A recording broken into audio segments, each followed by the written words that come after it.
Good morning from New York City. I'm Noga Milstein, and welcome to day number 2 of the EDGE Experience. Yesterday, I was able to join the members on their networking platform, which is a really cool way to interact with others, especially if you're like me and you've had it with Zoom. So today, I'm excited to share that we will be opening up this platform for all summit participants, so you'll be able to get a taste of what it's like to be an EDGE member and experience everything we have to offer. Today, our experts are here to talk to you about your financial needs and questions, hear from the best on how to grow your wealth, starting from inside knowledge on how best to invest and save. So get your notepads ready because these tips will be coming fast.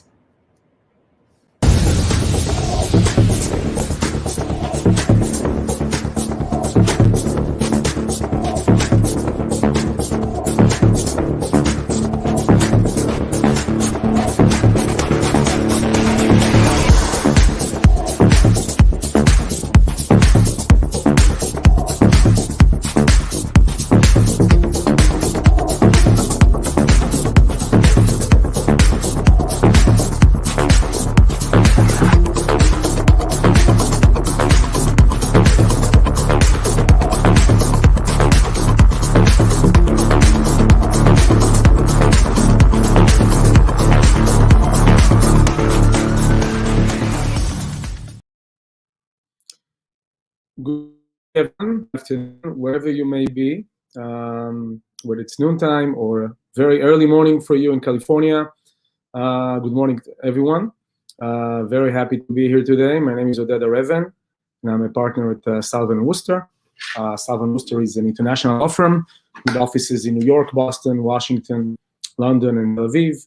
I've been with the firm in New York since 2004. Actually last year, 2020. In April, we opened a Tel Aviv office. So we tried to do something productive during the pandemic. And here we are with an office here that help us continue our commitment to Israeli companies and taking them to the US, to NASDAQ, or to whatever other transactions or joint venture they may form in the United States.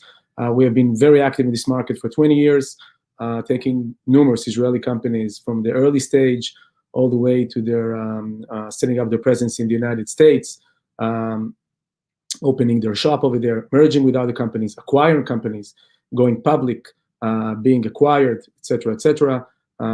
We probably represent the largest number of Israeli companies on NASDAQ than any other law firm, about a quarter of the companies over there.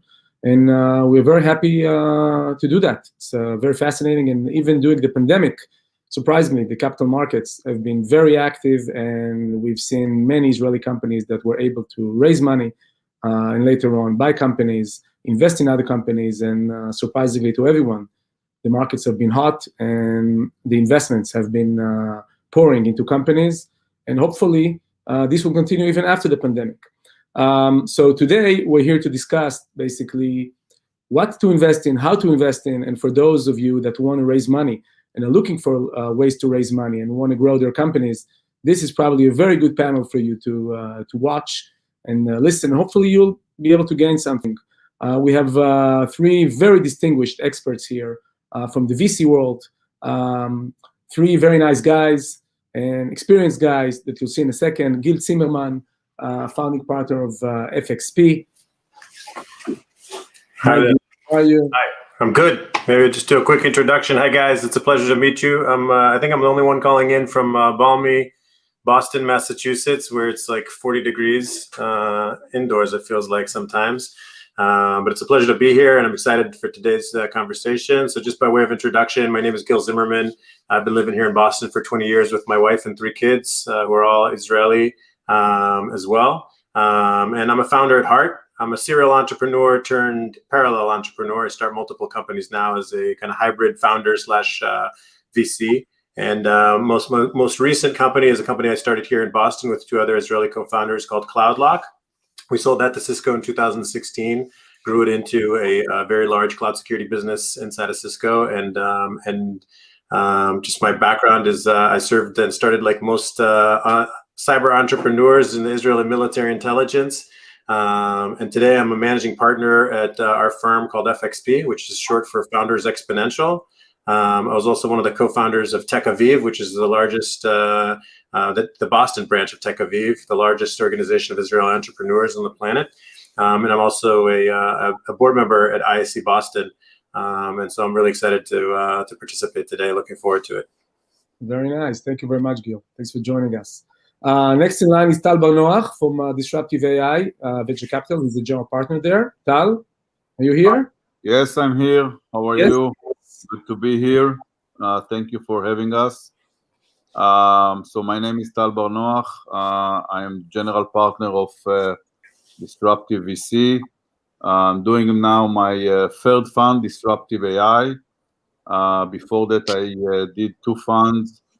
I was an angel investor for a few years and was entrepreneur for many years in the area of media, peer-to-peer synchronization and backup. Sold a few of my companies, Dotomi to ValueClick and Orca to France Telecom and BeInSync to Phoenix Technologies. And I invested in about 30 companies, both as an angel investor and throughout my VC years. And happy to be here. Thank you. Great. And last in line is Inon Dolev, CEO of Sompo Digital Lab. Hi, Inon. Hi, how you doing? Hi, everyone. My name is Inon Dolev, and I lead the digital lab in Tel Aviv for Sompo. Sompo is a large multinational insurance company headquartered in Japan with great business in the US as well. And as part of our innovation model, we partner with startups, and we also invest in some of them. My group's responsibility is to identify and lead those kind of partnerships and investments in various areas, including insurtech, digital health, mobility, cybersecurity, and others. And also, I'm a big Philadelphia Eagles fan. That's very nice. Okay, great. So thank you, everyone, for joining us. And by the way, before we continue, just to remind our audience that if you have a specific question or anything you want to comment, feel free to send it in the chat room, and hopefully we'll be able to take advantage of this technology and raise it here in the panel. Okay, so I think today everyone here that we don't see them, but they see us. They want to know basically what's hot. What are you looking to invest in? What should they invest in? If they are young guys that want to start a startup, or maybe older guys, that's fine. But want to start a startup, what should they focus on? So let's start. What's the trends now? Gil, you want to start? Sure, I'll start. So I think, first thing I'd like to say is, for me, investing isn't just about money. It's just equally about investing your time. So as you're thinking about, especially for young professionals, it's just as important as a VC or potential entrepreneur, as a growing executive or even individual contributor in an organization, to think about which companies are on the rise and why and what the trends are. And investing your time has compounding returns. So that being said, I think what unfortunately the pandemic has done for a lot of folks, and it's been a horrific experience, I'm sure, for everybody. For our industry, it's been an accelerator of things that have been going on for years, and I would say it's hard to measure, but at least a decade, as far as I'm concerned, anecdotally, has brought forward the advancement of technology. So things that we're taking, we're on a path to move towards working remotely from anywhere, on any device, on anything, is now the norm, where it was something that was starting to get adopted. So today, you don't see the audience, right? What's that? Like speaking in a conference where you don't see the audience. Yeah, like what we're doing now. So for me, the pandemic has folded the space-time continuum at least by a decade, and thrust forward organizations that are not ready, creating chaos, which creates opportunity. An opportunity for you to invest your time and your dollars and your blood, sweat, and tears to build businesses around the things that I think are interesting are cloud, cybersecurity, anything that's a business function that can be programmatized. So as a development function, I think will take off, because people are doing things digitally now that they just don't have a choice to do it other ways. So that's where I think the hot spaces really are today. Right. Tal? I'll continue with what just Gil mentioned, and it's really important for for the young entrepreneurs that wants to join, to understand that this is 10 to 15 years ride. And if you're coming, you need to understand what it takes, the commitment, and really sacrifice a lot of things, because it's a roller coaster. And one day you think that you are the next Microsoft, and the day after you think that everything is collapsed. So if you can't stand the heat, don't be in the kitchen. But if you have the stamina, come in. In terms of things that that we're going to see, so again, what Gil mentioned, the 10 years coming into a 1 year, the therapeutics, digital health, fintech, a lot of services that we see now that are really, becoming automatic, coming back to disruptive AI, where we believe that everything is going to be automated, based on data, and superhuman decision. So this is, I think, what I believe will be the next theme. Okay. Yinon, and by the way, when you add, I know already they said a lot of things that probably you wanted to say. So also, if you don't mind, also thinking also, hopefully that pandemic will be over at some point, right? So some of the trends also, when you talk about them, whether they'll continue afterwards, or right, or maybe will there be new ones? Well, I think the pandemic really accelerated trends that took place even before that, but gave them a major boost. For example, digital health. Anything that increases access to care, reduces the cost of the healthcare system, and improve health outcomes through digital means is hot in the market now, especially if there's a quick ROI, SaaS models related. Cybersecurity, the world of threats is ever changing. It's kind of a cat and mouse kind of a problem.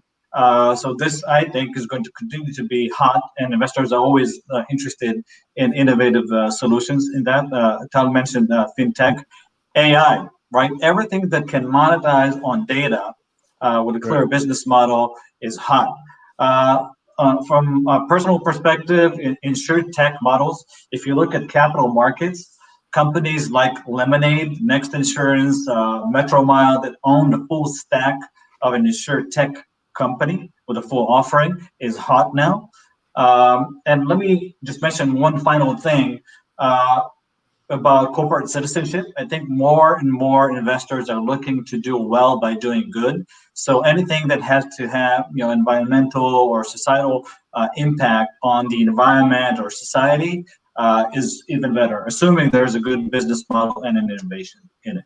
Okay, interesting. So we'll get in a second to what you guys will actually are looking to invest in today and what's your criteria is. But before that, maybe you want to share with everyone, basically, in short, a few sentences about your worst investment ever and a few sentences about your best investment ever.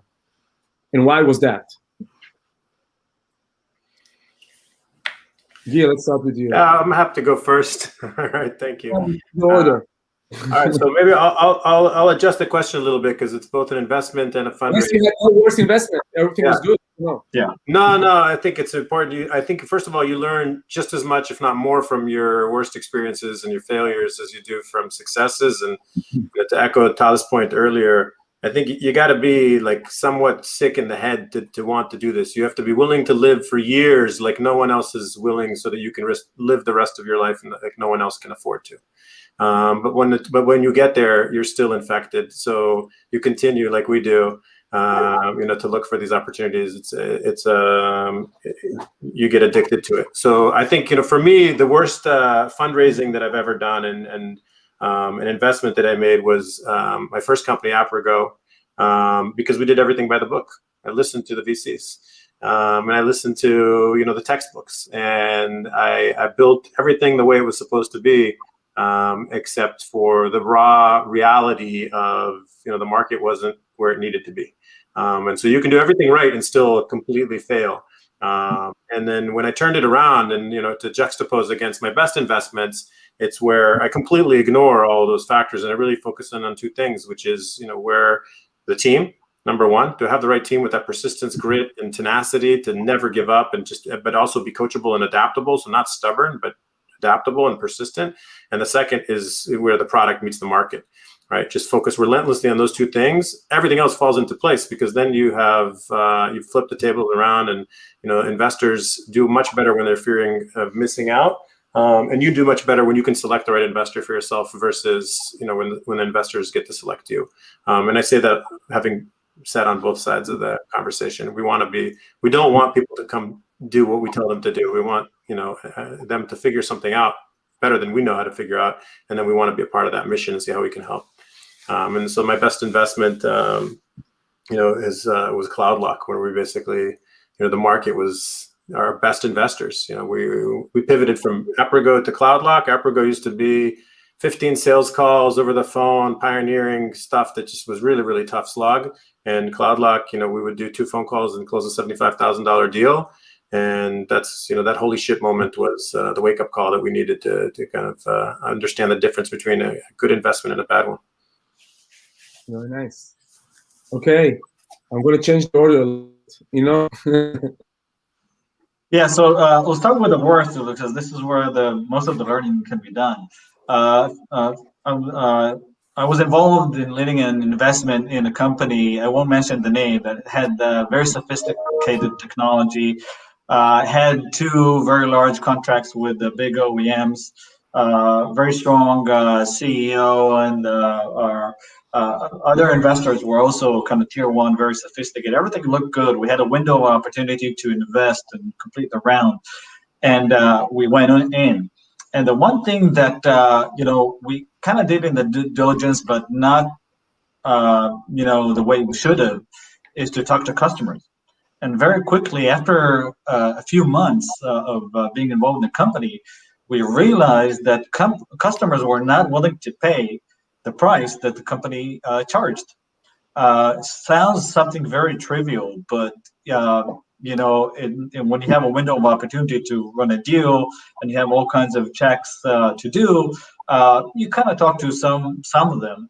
But that taught us kind of the importance of that, because what happened after is that not only that customers were not willing to pay, but 2 of the founders were not really functioning and in dealing with this challenge, and they had to be replaced. So there was a big pivot moment in the company. We learned a lot from it. Fortunately, there was a strong CEO, and us, along with other investors, were able to help the company. The CEO brought 2 new members to the management team that were able to kind of turn this around, and fortunately, it did well. As far as best investment, not something that I was personally involved, but my company invested in a company called Palantir, which many of you know. It's public information. The company Palantir went public, and stock performance is doing really well. The reason why I'm mentioning this is because every once in a while, you get to invest in something that's revolutionary, not only transformational. It doesn't happen very, very often, but when there is an opportunity like that, it's important to try to identify it and then capitalize it. What was the value that you invested in the company? It was publicly announced back in June that 500 million. No, but you guys invested 500 million. What was the pre-money valuation? That's something that was done pre the IPO, so we'll keep it at that. Okay. Get some juicy information. Okay, Tal. So let's talk about the good ones. Why are we talking about the failures? Only good. Yeah, we don't have time for the bad. We don't have a lot of time. Go ahead. So one of the companies I invested, and I'm saying it because it's unique. It's not the common. The common is that VC investing in companies in early stage or later on and so forth. But this company was bootstrapped for a few years. We did the first and only round in the company in 2014. It was profitable after year 3. or from year 3. And according to the newspaper, it's going public the next couple of months at $8 to $10 billion. Company named is Iron Source. And it's amazing team. 8 or 9 co-founders, 0 ego, and really one of the best team that I ever seen. So that's the if I should say something about the worst or bad or so forth, when we started, or when I started in the 90s, investors didn't believe in the Israeli management. And they told us, guys, you should hire a CEO from US. Don't bother. You don't know how to market. You don't know how to sell. It has changed completely. But I think the second company I was involved with, I was one of the co-founders. We did what the VC have asked us, and we brought someone with amazing experience, and it was horrible. So that was a mistake. Okay, so basically it's the team, right? The criteria is first the team, second the team, third the team, and all the rest is after. But I'm saying it as an early stage investor, because when you are early stage investor, there is no record, there is no track record, there is no data. You're just starting. So the team is the most important thing, because when you start, you have to do a lot of changes while you develop the product and so forth. When you go to the PMF, the product market fit, if you have the right team that know how to build the product, know how to build a go-to-market, and you really have an edge. So if you have a team that can move with the market and know how to go smoothly with the go-to-market strategy, then your success is in a very high percentage. Okay, Gil, anything to add on top of that? I want to say, make a comment to what Todd just mentioned. I fully agree, but I think that when it comes to second or third time entrepreneurs, it's a lot about that, because there's a lot of trust by the investors in the team. But when it's a first time entrepreneur, I think that early stage investors, even though they know it's all about the team, tend to make a decision a lot about the technology, even though there is going to be a pivot for sure. But I think that a lot, at least from my experience, even though there's it's all about that team. In reality, when I'm investing, there is no technology. No technology when I'm investing. There is paper. I see presentation. There is no technology. Yeah. Yep. I get it, and like I said, I understand your position, but I'm saying in other cases, I think that it varies. I think it should be all about the team, but in reality, we kind of tend to look at more about, hey, what's the innovation? What's the technology? Is it sophisticated? Is it deep enough? Maybe one of the kind of flaws of early stage investing in some cases. Maybe I'll throw my opinion into the mix there as a tiebreaker. I lean more towards Tal, because I'm also more early stage and more as a founder. I think the technology is a tertiary consideration, because the team is the one that figures out what the right technology is, and and also really depends on what kind of outcome you want to have. So I think if it's a portfolio gap fill, quick flip, then building a technology is helpful. But if you want to build a truly enduring, transformative, or as Tal says, revolutionary company, then it's really not about the technology. It's about the team, first, second, and third. I agree, but right alongside that is the team's ability to really hone in on pain, on a market pain that's explicit and visceral, and a big audience that wants to take action to address that pain. So the better that team understands and relentlessly pushes in on that pain point, the more likely they are to figure out how to solve that. And if it's a reasonably big enough market that has that pain, then other people will want to buy that solution. And if the team is just hyper focused on solving that pain, ideally for themselves first and foremost, they can convince others that they can solve it for them. And then how they do that is through technology. And then that's what ultimately gets picked up if you're acquired, or what the public and bigger later stage investors are looking at. But in the early stages, I agree that it's it's really about the team's ability to hone in on that pain. Okay. So we have there is one question from the crowd if you want. I saw the question, but that actually relates to my last question as well. So Tal, actually, I think that Tal has probably, you should all listen to Tal, because a week ago when we prepared for the panel, him and I argued whether the capital markets can be a substitute for VCs, because he says, listen, we are now in democratizing everything. Instead of just going to those VCs that decides everything, we can go to the markets, look at all those SPACs, look at all those IPOs on the Tel Aviv Stock Exchange, on NASDAQ, and guess what? Today the markets are free falling. Wall Street is red big time. All those companies that raise so much money are crashing now. So I think Tal actually may have something to do with that. I'm not sure, but maybe. And the question from the audience was also about Israeli companies. They talk about Tabula, and they talk about Pioneer, and whether they're paving the way for other Israeli companies to utilizing the SPACs. And I think that relates to the general question about, you see a lot of startups. We saw it in the biomed field also. I took many biomed companies public when in the past were only 3 VCs in Israel. Suddenly they all went public. So here you have an alternative. What do you think about that? Should it still come later in the stage, like Iron Source, when you're like $10 billion, or $7 or $10 billion, or can you do that also when you're like at $50 million? Yeah, I'll probably the least experience. I have to answer. You want Tal to go? Go ahead, Tal. No.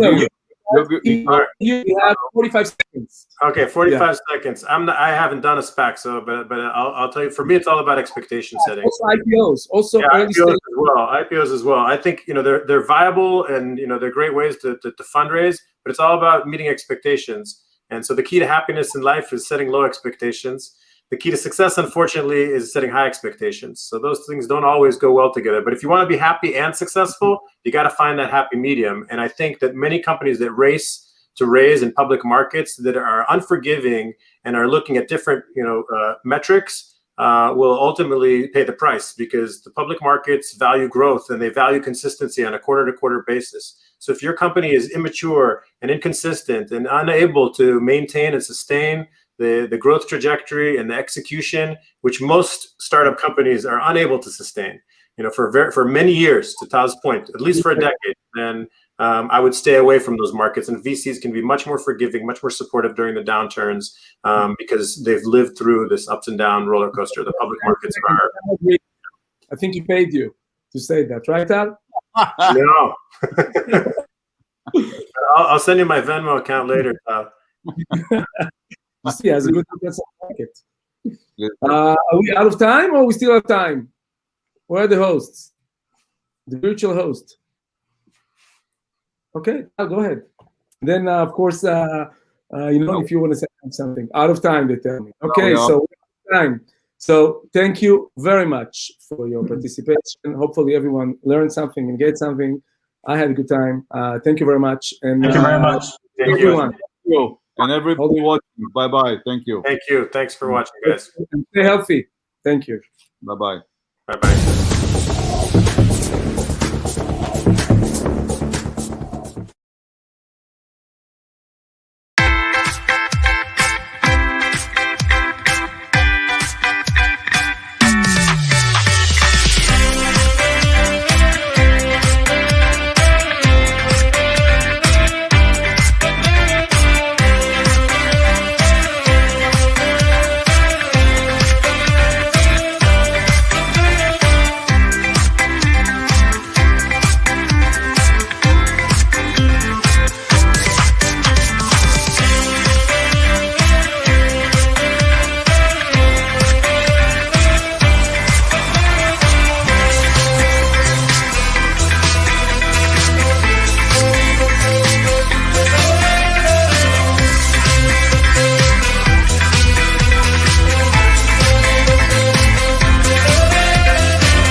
Good morning, Edge Experience. My name is Kfir Gavrieli. We have a great conversation with Yasmin Lukatz coming up for everyone. I am the CEO and co-founder of EDGEXPERIENCE, member of the national board of the IEC. Very excited about the next 40 minutes we have for you. Today, I'll be speaking with Yasmin Lukatz. Last time I interviewed Yasmin, it was in Los Angeles, and before she was a big TV star. So I don't need to read her bio, but I will anyways. Yasmin Lukatz is an investor and social entrepreneur. She's the founder and executive director of ICON, Israel Collaboration Network, helping Israeli entrepreneurs thrive in the US market. A respected startup investor, Ms. Lukatz is a GP at the ICON VC fund and on the investor team of the Israeli TV version of Shark Tank, which many of you have heard of her from. Yasmin was listed by Ynet News as one of the 10 most influential Israelis in America in 2020. She founded and served as board chair of Israel's most widely read newspaper, Israel Hayom. After completing her military service in the Israel Defense Forces, Yasmin received a degree in law, accounting, and economics from Tel Aviv University, and an MBA from the best business school in the world, Stanford University. She is a member of the Israel Bar Association. Welcome, Yasmin. Thank you, Kfir. You know, some things, it's such a long bio. I need to cut it down. I feel old. Well, it's good to see you again. Thanks for taking your time. I know you've been so generous with so many IEC events. I don't know how you find the time. But thank you. Good morning. I love IEC and I love Edge. I love the young professionals and I love the questions and having these discussions with you. And I'm excited actually to have you because I have a lot of things I want to ask you too. You know, we went together to Stanford Business School, different years, but same community. And I'm excited to see your journey too and wear your shoes. Great. Well, let's start. We don't have too much time. Many of us know of you from ICON and the TV show that I mentioned, Shark Tank Israel. Can you tell us a little about the journey that led you to become sort of what I've heard you described as a fairy godmother of Israeli startups and entrepreneurs who are trying to make it in the US? How did you end up where you are now? I like the fairy godmother image. I was just thinking, what should I wear for Purim? Maybe that's a good idea. Thinking maybe angel, like an angel investor. How did it start? I mean, you know, I'm a proud mom. I served in the Israeli army. I worked for a startup. I worked for a big corporate. I did everything. And now in the past 7 years, I run ICON, which is this nonprofit that I founded together with a group of people from Silicon Valley. We are a community of people that share a passion for Israeli tech and innovation. And through different programs, we try to create connections between community members. And, you know, in the past 7 years officially, and actually even before that, I always was like this, someone that people will come to for advice or connections. And I always really enjoyed seeing those entrepreneurs with the passion in their eyes and helping them make their dreams a reality, making the world a better place, making Israel a better place by promoting Israeli technology. So it's always been there, and kind of ICON has kind of put it together in a nice structure way. And then with Shark Tank, it was exactly that, because there's so many things you learn, you learn in the US, you know that too, different than Israel. And so many things you learn from high tech that you can bring back to Israel and to other industries as well. And I felt that with Shark Tank, I have an opportunity to reach those other communities, other people that are not necessarily in high tech and that are in Israel, and kind of share the lessons learned and bring them over there. I'm sorry, you're saying there are people in Israel who are not in high tech? Yes. You know what? I've been seeing them throughout the first season of Shark Tank, and I got to say, people. There's so many people that have dreams and they have ideas and they see a problem on the day-to-day life and they don't just wave the problem, they actually try to find a solution, and those solutions are creative and amazing, and sometimes if you guide them the right way with some business skills that you learned in the US with what we do, or things that you learned in high tech, you can make a difference. Yasmin, you bring up an interesting part of entrepreneurship, which is identifying a problem and finding a solution. in my view, this is something we talked about last time when you were in Los Angeles. Israelis have a particular skill at both doing that and then taking action. Is there something? Oh, yeah. Okay. Go ahead. Is there something special about Israelis that drives them to be entrepreneurs and then to succeed as entrepreneurs? I think there's something amazing in our culture that that failure is actually good. It's a testament to the fact that you tried something and you failed and you learned from your failure and you move on. That's why we see so many entrepreneurs. I think also another part of our culture that nobody wants to have a boss. Everybody wants to be the boss. And while sometimes in the US, I see career waiters in restaurants. This is not something you see in Israel. People have this desire to grow and to develop. But with that, as you said, come some mistakes and things we all know and we see. And I think the most common mistake I see Israeli entrepreneurs make is that they solve a problem that they realized exists in Israel, because that's where they are. They develop in Israel, they live in Israel, they found a problem in the market there, and they develop the solution. But they never check to see if in their destination market, which is most of times the US, the problem actually exists. And I think this is an important lesson for every entrepreneur. You got to validate your ideas, and not just where you are or where it's easy to do it, but actually where you want to sell it. There's a really funny episode in the TV show Silicon Valley about this, about how he created this product and he tested it with his friends, which is this group of developers, really geeky people. But then the product is for regular people, and the regular people had no idea how to use the product. It's like, you got to make sure whoever you want to pay for your product actually needs your product. Now that's that's a very common mistake. It's like, your shoes, the tics that are for women. Imagine you would only ask men how they think about the shoes. Maybe men buy those shoes. I don't know how many men buy the shoes as a gift versus women. But at the end of the day, the women that are your clients need to like the shoes. So you mentioned one mistake. Can you give more examples of other mistakes that you've seen commonly from your experience? I think another mistake that's not typical just for the Israeli founders, but for founders all over, is lack of communication between the co-founders. We often see startups with more than one founder. I'm sure you got a co-founder too, right, Phil? Yeah. Is it your brother? I remember correctly, right? Sister. Okay, and that's even more complicated. Tell me about it. Yes, and it makes sense to have a co-founder with you. There's like a lot of, there's a lot of concerns, there's a lot of work, and there's someone that shares your position to work with you and have complementing skills is really good. But so many startups fail because the co-founders don't get along. And think of it, it's like someone you're going to see more than your spouse probably for some time. And while people worry about who should be my investor, how do I work on my relationship with my investor? I think a more important question is, how do you work on your relationship with your co-founder? How do you communicate? How do you, how do you solve problems together? So I think that's something that's a big problem. That's not that people discount. They're like, oh yeah, it's going to be fine. That's on communication, Israelis are known to be very direct, aggressive communicators. How does that play into what you see in startups?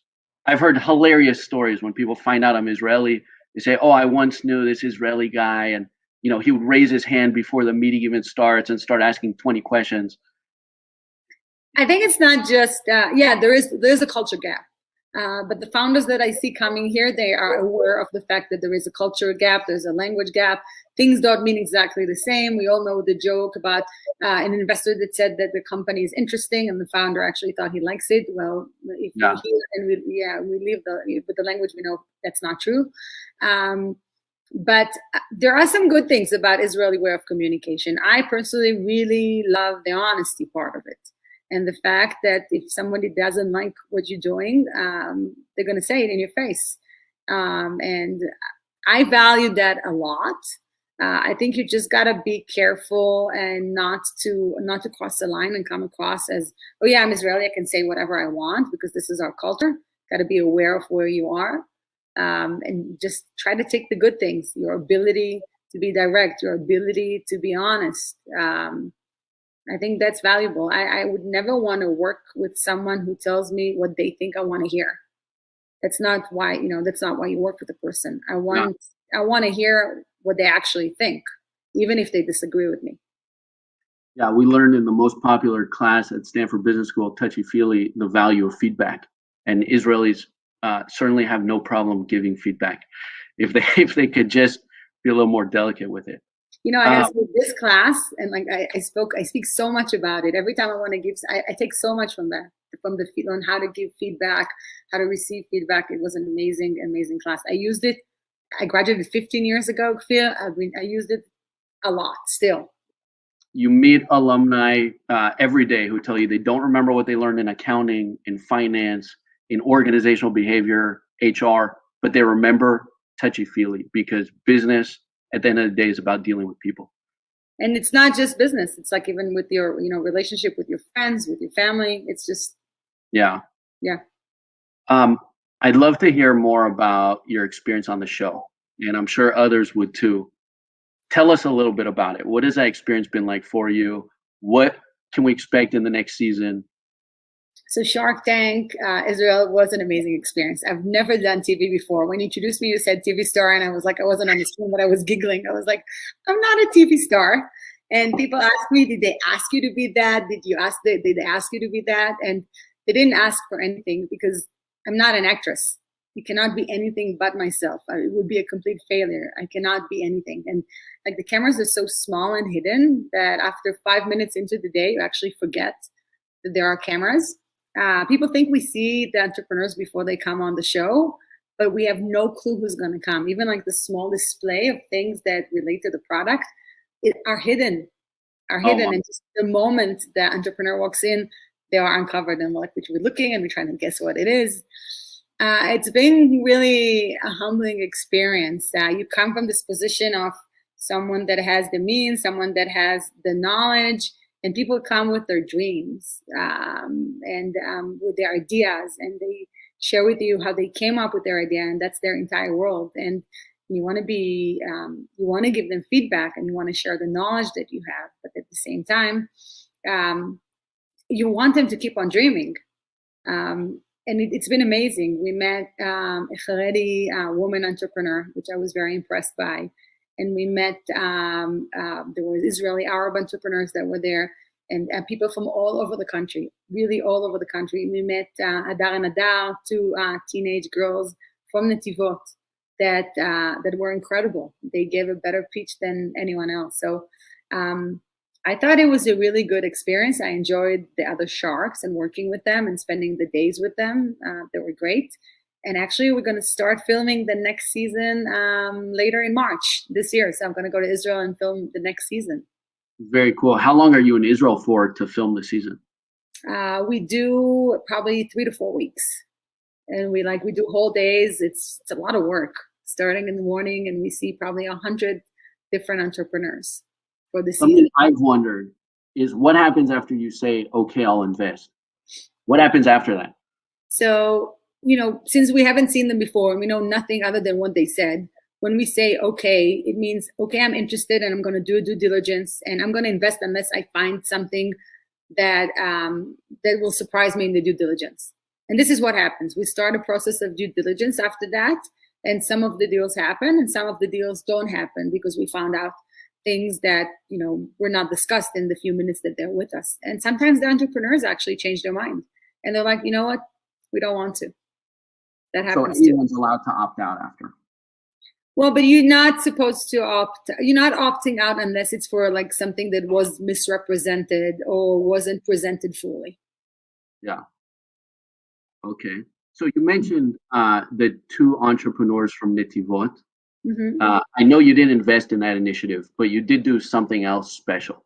Can you talk about that a little bit? They were special. Being a mom, I got 4 kids.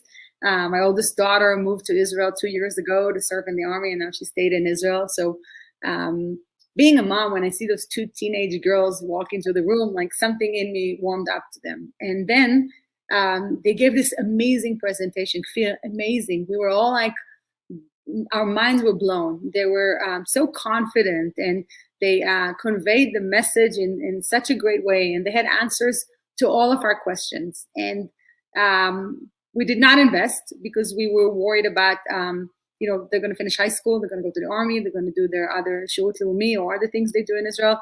And we just didn't think there's going to be continuity to what they do. But I would love to see them when they're a little older and see what they have to do, because we're really impressed by them. But what we understood is that they came together with a nonprofit that's called Unistream. And Unistream is a nonprofit that's active in Israel and promoting entrepreneurship amongst youth in the periphery of the country. So they will go to cities in the periphery of the country, and they'll work with kids throughout their 10th, 11th, and 12th grade on business ideas. And they bring mentors from the business community, and they coach them, and they come up with the idea. And those two girls were from one of the teams that developed this product called Frozy.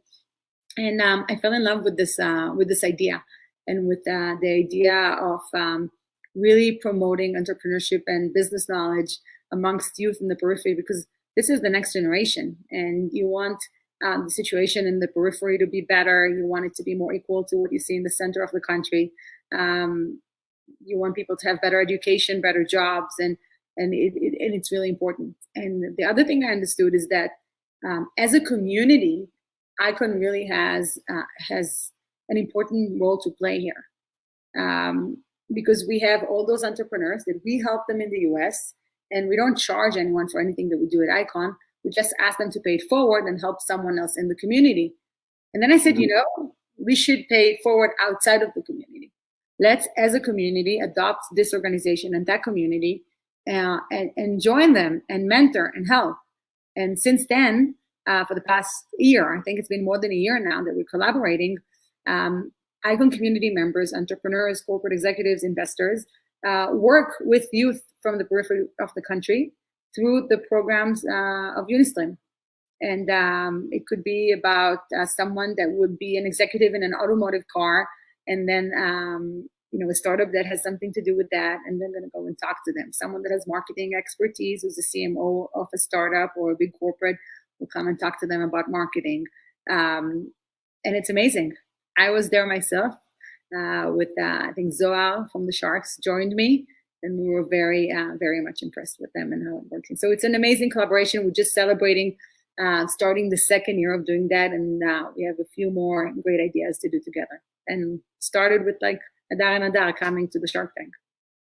That's amazing. We hear sometimes about how you can't teach entrepreneurship, but I think many people take for granted the knowledge that we have, the experience, the value of the network, and the fact that you're bringing that to the periphery, to maybe underprivileged communities.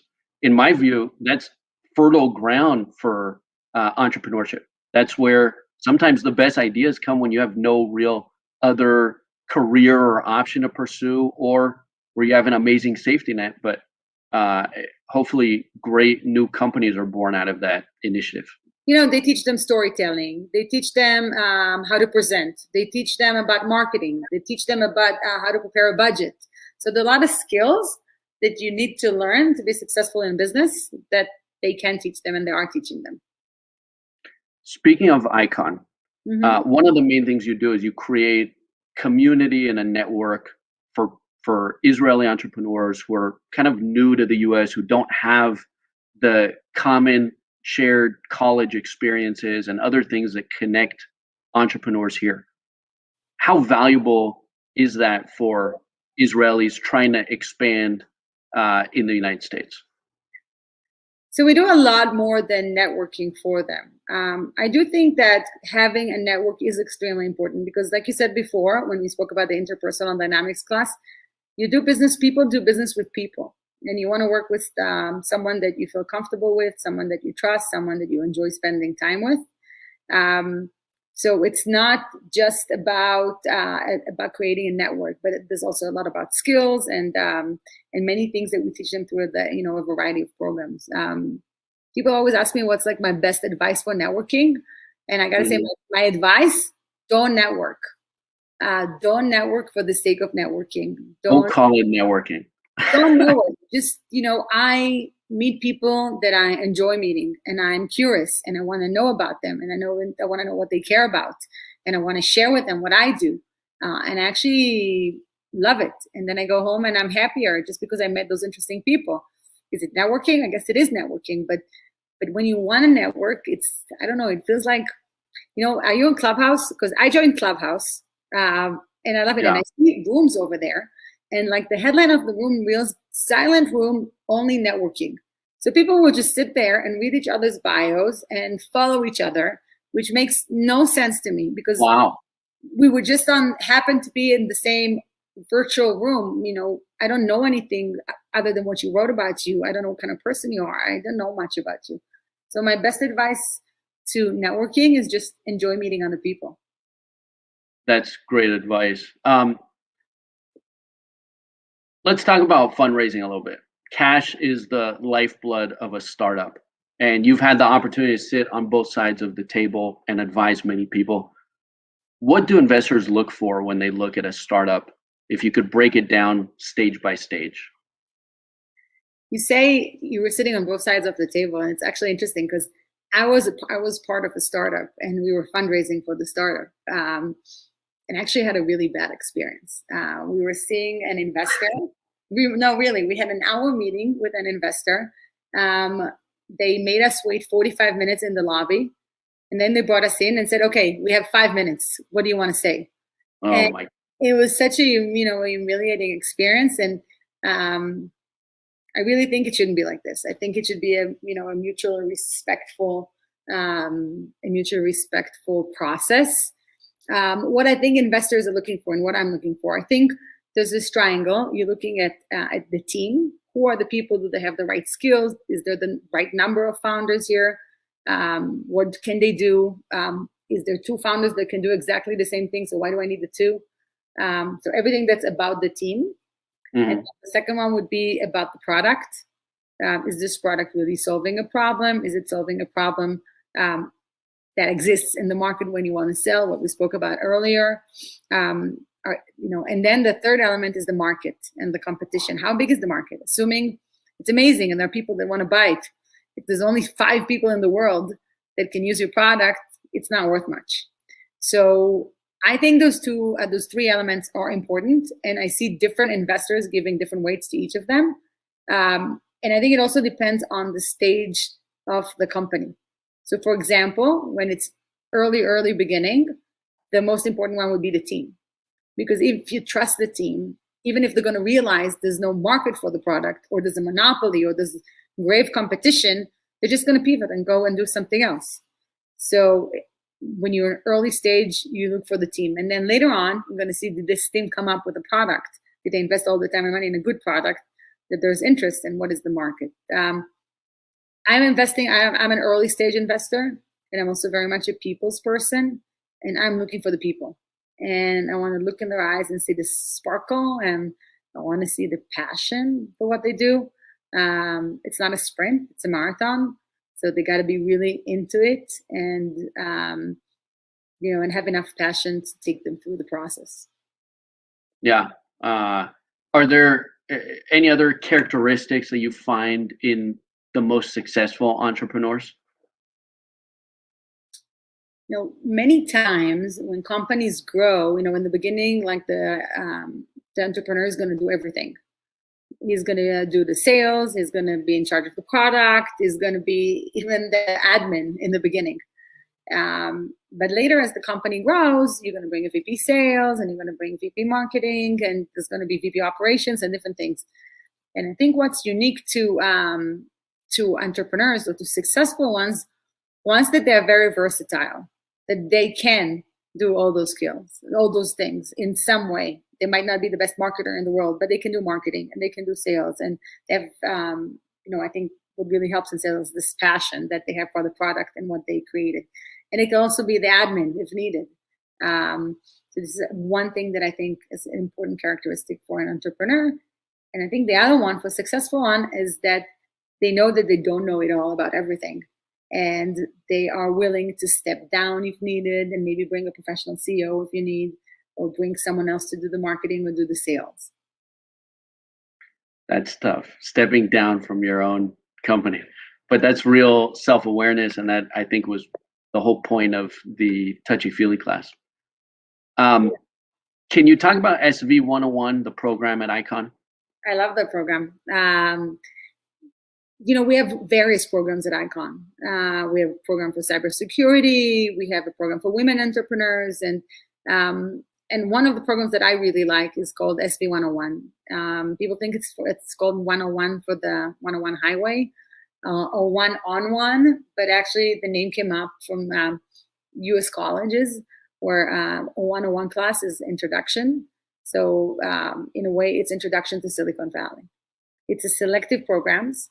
Every 6 months, we invite 10 promising startups from Israel to come to the US, and we make them go through a 2-week boot camp in which they get a lot of feedback on what they do, they understand the cultural differences, and they get a lot of Silicon Valley kind of shoved down their throat. And I used to say it's a 2-week program, but now I can tell you it's like a program for their lifetime as entrepreneurs. Because once they graduate, they join this amazing community within a community of alumni of the program that really support each other all the time. And we continue to support them in any way we can. So we had 9 batches that graduated from the program, and I'm extremely proud of them. It feels like an extended family. Very cool. I want to ask you about during COVID, you came up with a new initiative called New World, New Rules. Can you tell us about the project and the problem you were trying to solve? Sure. So when COVID started, nobody knew what's going to happen. I remember we had a Purim party in Israel for 1,000 people planned for 2 weeks or 3 weeks after it started. And we were like, should we cancel? No, in 2 weeks it's going to be gone. Why would we cancel? And then we had a conference planned like a month later, or it was less than a month. And we were like, by then for sure, there's no need to cancel. So optimistic. And like we kept on pushing. Yeah, we'll do it in the summer. By then for sure, it's going to be gone for sure. But I think what we did well is actually really quickly adapting to this new world at Icon. And we quickly shifted everything that we do online. And I actually saw here a lot of opportunities also. For once, I'm able to bring great content from people that are all over the world. So we had a panel in one of our conferences, and I had a panelist sitting in Israel, and another one sitting in Boston, and one in Atlanta, and one in San Francisco. And before that, when I had like an in-person event, I had to have everyone come over there. And then my reach within the entrepreneurship community in Israel was also deeper, because before that I had to have someone come to Silicon Valley, and now I could reach many people with programs. And one of our programs was one-on-one office hours, and they were always in our space in person. And now you're not going to come for half an hour with an investor all the way from Israel, right, to consult with someone. But if you happen to, you're going to do it. But now that's on Zoom, this is the New World, New Rules initiative. It's approachable for everyone. And that was the idea. That's similar to what we faced at Icon, this new world that's changing and the new rules and how we quickly adapted and switched everything to online. For the entrepreneurs, it's much graver, I guess. You can't sell like you used to do before. There's no conferences. You can't go see a client. How do you fundraise if you can't meet your investor, even if they're next door? Everything changed. Really, everything changed. It felt like a new world, and nothing that used to work before will work now. And they wanted advice. They wanted advice from people who have done it before in the previous crisis, and they wanted advice to hear from investors directly what they think. And we took our one-on-one office hour program, and we kind of put it all together in an office hour marathon, which is what this initiative is. We have, and since then we did it, I think 3 or 4 times. The next one is going to be in the beginning of March. We bring about 50 different Silicon Valley mentors every time. And each of them has like a 1 or 2 hour window on Zoom. The Israeli entrepreneurs from all over the country sign up, each of them for an office hour, and they come and they talk to them, and they either present and they ask for advice. And I got an email a few days ago from a founder, and he said, I met with so-and-so to ask for his advice in the last marathon, and I got a term sheet, and I'm going to get an investment. So there are amazing things that that are coming out of this. But what it was important to me is our ability now to bring the Silicon Valley knowledge to extend it beyond the few people that can come there and touch everyone in the country that can do that, and make it bigger than before. We have a lot of people tuning in from all over the country. What kind of things do you do with Icon for people, not just in Silicon Valley, and how has the new world with new rules helped you reach more people? So actually, one interesting initiative that we started today, we have a lot of content that we're creating, and it's online, and we do it we do videos and we put it on our YouTube channel. We'll do interviews with important people in the industry, and put it over there on YouTube, and people can ask questions while it's happening. But now, since I'm kind of playing around with Clubhouse, I'm gonna have to tune into your Clubhouse soon. You have to. I have a show 3 times a week, Sunday, Tuesday, Thursday, 11 to 11:30, about Israeli entrepreneurship. I'm highlighting every time another entrepreneur, and I'm bringing a Silicon Valley investor, and it's pretty interesting. Okay. Tuesday, we're gonna have the next one is gonna be on Thursday, and it's gonna be about fintech. Okay. Yeah, I have an insurtech startup, and Dovi, actually, my panelist from Shark Tank, is going to be the investor that's going to come and speak. So what we did today, which I thought was amazing, we took the session that we do on YouTube and we mirrored the sound on Clubhouse. So actually, the speakers, they held their phones, and while they're doing what we do now, imagine now my phone is open on Clubhouse, and this entire session, your phone is also open on Clubhouse, and this entire session is broadcasted on Clubhouse as well.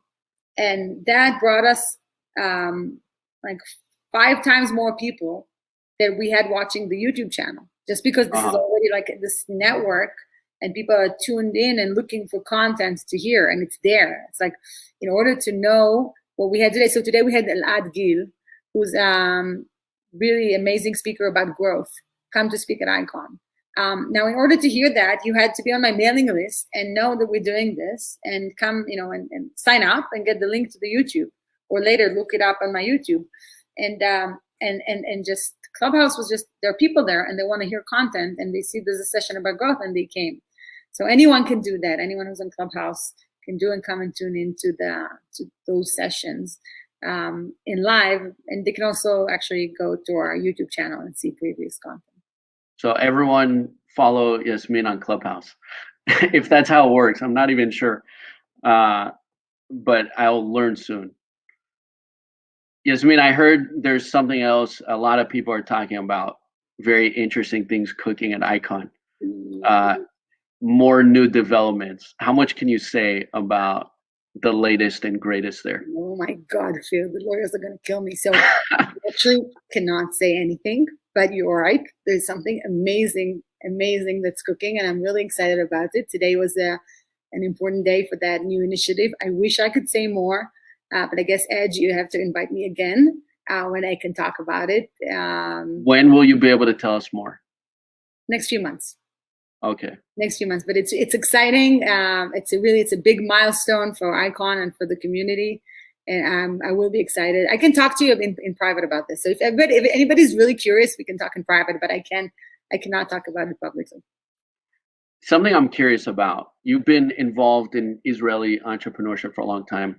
How have you seen the interest from outside of the Israeli community in the US and abroad evolving? How much have people taken an interest in what Israelis are doing in Israeli startups? It's an interesting question, because when we started Icon and we kind of reached the community in Silicon Valley, the Israelis, it was obvious that they will want to be part of it.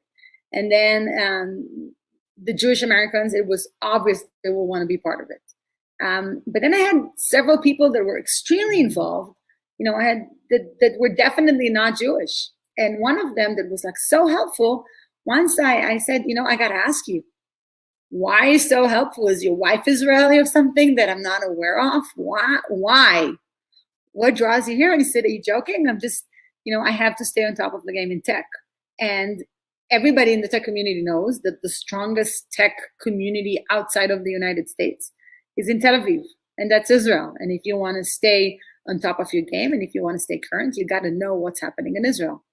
He said, this is an opaque community. This is my way to get into the community and learn more. So what I realized, there's a lot of professional appetite to learn about technologies coming from Israel and about startups coming from Israel. I used to work briefly in venture capital. I did my summer internship in business school there.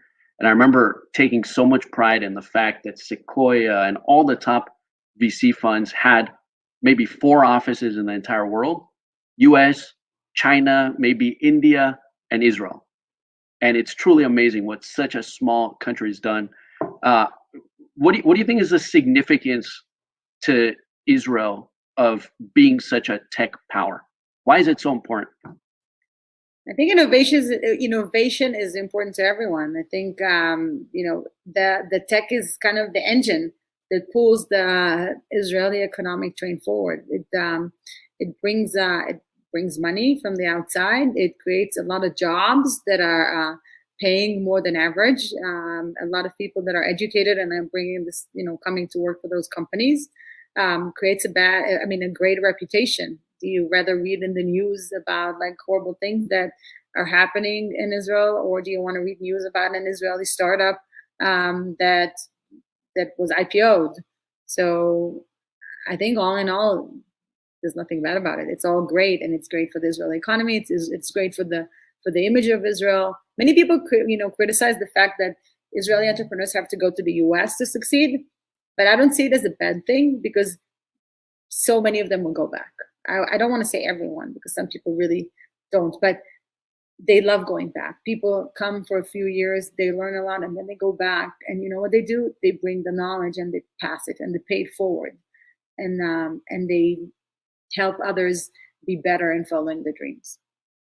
Also, we know so much of the support for Israel comes from the US, and the more Israelis we have here who are hugely successful, the better. And we've been hearing, I think, a lot recently about one Israeli company that merges with a SPAC after another with insane valuations, which I'm sure is a goal for a lot of your startups.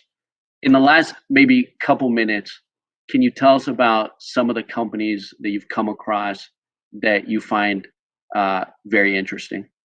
They're all really interesting. There's like fintech companies that are really something really strong now. A lot of fintech companies coming out of Israel. Companies that do AI, tools for AI. I see a lot of developer tools companies coming recently. I personally really like the double mission companies. One of our companies that came through SV101 is in ag tech. They put sensors on everything in the farm and make the farm into a smart assembly line. So you can take technology and take something like farming, disrupt that industry, and bring it forward and have a better yield or cut down costs of the farmers. So these are things I'm personally attracted to. And maybe last question for those of us who might be listening, who don't know exactly in what field they want to be an entrepreneur. They might not have their idea, but they know they want to do a startup.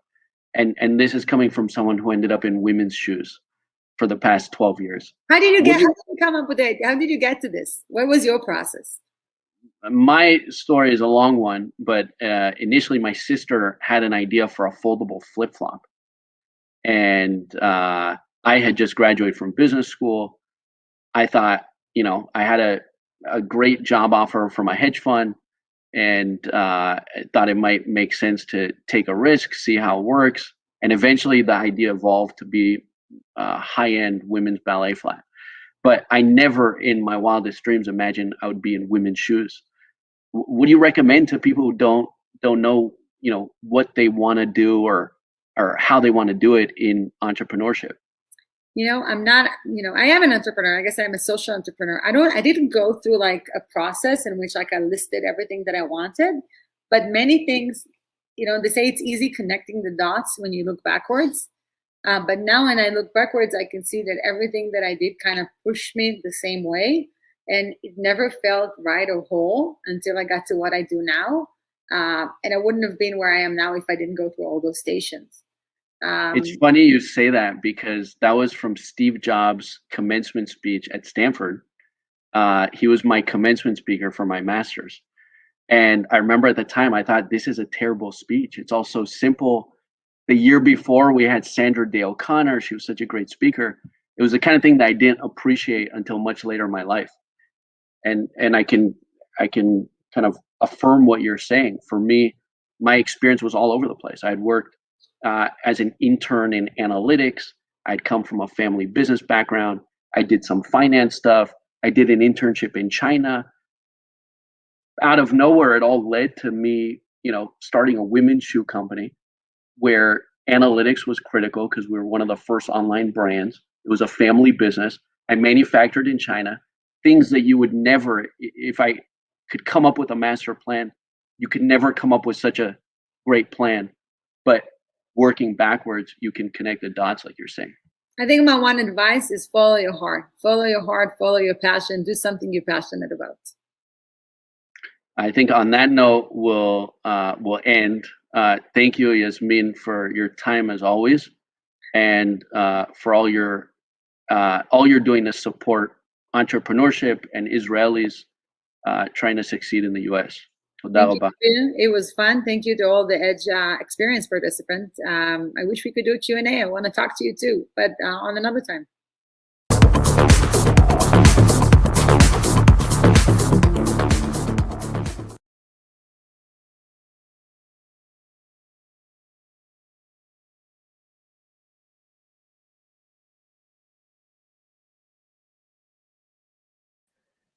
לא שומעים אותך, את במיוט? Hi. Okay, we're on. So, thank you, Yasmin Lukatz and Kfir Gavrieli, for being so insightful and entertaining as always.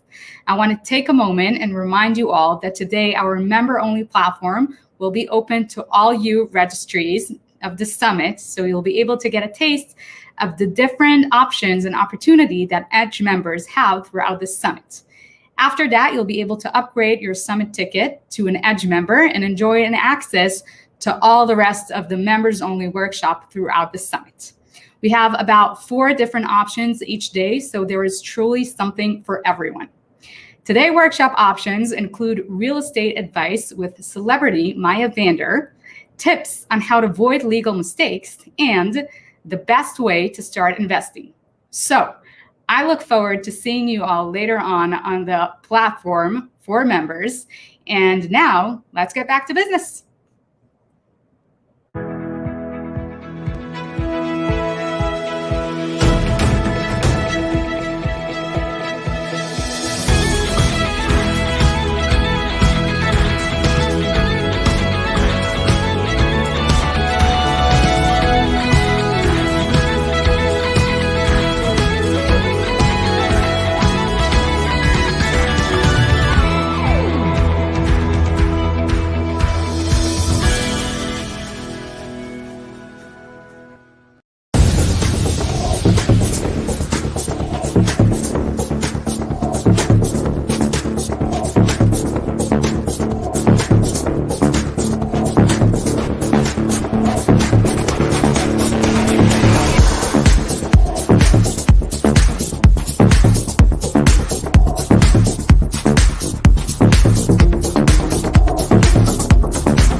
Neil, tell me that wasn't the coolest intro you've ever gotten. I'm so hyped and excited. Totally. Me too. Maybe afterwards we'll share for those that came from the session with Yasmin and Kfir. Kfir said that he didn't know how he found himself in women's shoes one day. Having gone to school with Kfir and had some cocktails, I'll share maybe later on. Kfir, if you're still on. So good day to everyone. Today I have the joy of hosting Neil Baldera, a recent addition to the prestigious Fortune magazine's 40 Under 40. Thank you for joining IIC Edge today. Edge is a membership-based community of young professionals who are passionate about Israel and seek extraordinary networking and professional development opportunities. Good afternoon here in New York, Neil.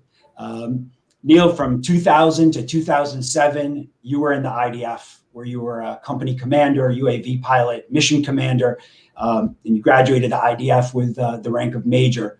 Near, you also got your BA from IDC Herzliya. I know we have a lot of grads here in the group with us. Your MBA at Wharton Business School, and currently you are at Bridgewater Associates, where you were just recently promoted to deputy CEO. Very proud to hopefully be the first ones to host you since that promotion. So Mazal Tov on the promotion. And can you take some time to tell us a little bit more about yourself? Yeah, thank you. This is the first conversation since, and first of all, just to convey appreciation to Edge and the ISC and you for hosting me. It's great to be here. Feels close to home. So thank you for the opportunity. Yeah, you kind of described you went through the CV. I think the thing I would say about my background that might help us further along later in the conversation is, so I'm very Israeli, Neil Baldera. I grew up in Hadassim, Even Yehuda, that is in the Sharon area to the north of Tel Aviv. And, I'm going to say 2 words about my childhood because it will contextualize other things, I think, later. I was a super active, socially super active child and teenager, but I was a terrible, terrible student. 12 years of terrible, terrible student in a way that would make any Jewish mother really disappointed. And you kind of touched on the IDF. I have to say, I have uniquely benefited from the second chance that the IDF gives people, that melting pot in the Israeli society, where you kind of at 18 come in and you get a fresh start. You're redefined. And it changed my life in 2 ways.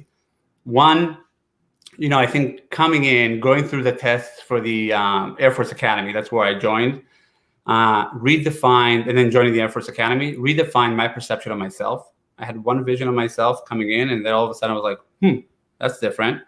It also did that for my surrounding. So just how incredible that at the age of 18, you can redo that. And then the Army kept that momentum going by putting in front of me constant opportunities to test that new self and start an evolution process that I think carried far beyond the Army into my academic entrepreneurship at Bridgewater. So if I had to step back, I would say 2 things. I would say I would kind of split my life into the first chapter being learning how to deal with failure, like a long period of like really struggling. And then the second chapter that I'm in now is much more about how do you build on failures? How do you reflect on those mistakes and evolve and understand that failures shouldn't stand in your way of achieving your dreams? We can get back to that later. It's fascinating. I think we could spend a whole day talking about the value that the Army experience brings to so many Israelis. And certainly, I think you're so much more and not a failure. And I know you're not a failure, obviously, given this amazing career track that you've taken. So for those of us that don't know, can you describe Bridgewater? But if you can describe it, you were talking about your mom before. Describe it the way you described it to your aunt, but in a way that she's going to be really proud of you. So don't be modest. Okay, but then you're gonna have to give me a couple minutes because I've done this with my aunt and my mother. So just give me the rope and I'll do my best, and then I'm happy to clarify anything. So I work at Bridgewater Associates. Bridgewater was founded 45 years ago by this extraordinary man called Ray Dalio, who's today one of the world's most renowned investors. And what we do is we are an asset management firm. What that means is that we manage money for other people directly. They give us their money and we manage it, or we help them manage their money indirectly. Now, when I say people, we're talking about north of $100 billion. There's kind of 2 ways to look at that. One, those are the most sophisticated institutional investors in the world, countries, central banks. But at the same time, which is where I think our team gets the commitment and the motivation, when you look through that, those people are, it's the pensions of teachers, it's endowments, it's firefighters, which is, as I said, really the thing that gets us going. Now, okay, that's a big statement. What does it actually mean? Like, what do we actually do when we come into work? So that's pretty simple, actually, because, and the goal is pretty noble and simple, because we're macro investors, which means that ultimately, in the end of the day, our goal is to seek an understanding of how the world works, and doing that in what we call timeless and universal way. And then we take that understanding of fundamental cause and effect linkages and trade markets. Now, I know that's a lot of lingo there, so let me try to bring that down for a minute. When I say linkages or rules, it could be as simple as, when inflation is increasing, you should expect the central bank to increase rates. That's a simple rule. Now, if you study the world in economics over many, many years, you'll uncover hundreds or thousands of those interconnected rules that have been true for hundreds of years. So when I say come up with cause and effect linkages, I mean uncovering more and more and more of these rules, testing them across time and across countries in a way that literally maps out our understanding of how the world works. And then based on that understanding, we trade practically every major global liquid market out there. So the one last thing that I'll say, and then I'll connect it to our culture a little bit, because I'm sure it's a topic we'll get to, I put an emphasis on words like timeless or universal or fundamental or systematic, because there are a lot of different ways to invest, and people have been successful in different ways. Some people look for statistical correlations. Others are really great diggers, and they're looking for short-term asymmetries that they can extract value from.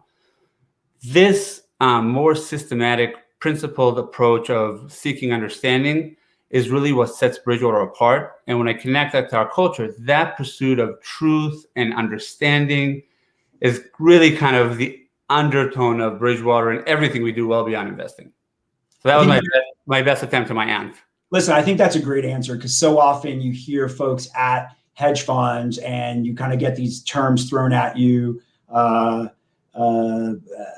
top, bottom, short, long only, global macro, so on and so forth. So I think you really helped the audience understand what is meant when an investor is saying that they take a macro approach. So I wanted to jump between the professional and the personal, back and forth throughout our conversation. And if I could kind of take us back to this notion of Israel and identity. I know that to you, you're very proud, you're very connected to Israel. How do you maintain your connection, your family's connection? How do you build an identity when you're here in the US? Yeah, it's a great question. I'll put a spin on it on purpose, because I get this type of question a lot, and I've wrestled with it. I know deeply what it feels like. So I'll put a spin on it to make the point that I found most useful in my past, although everybody goes through their own journey.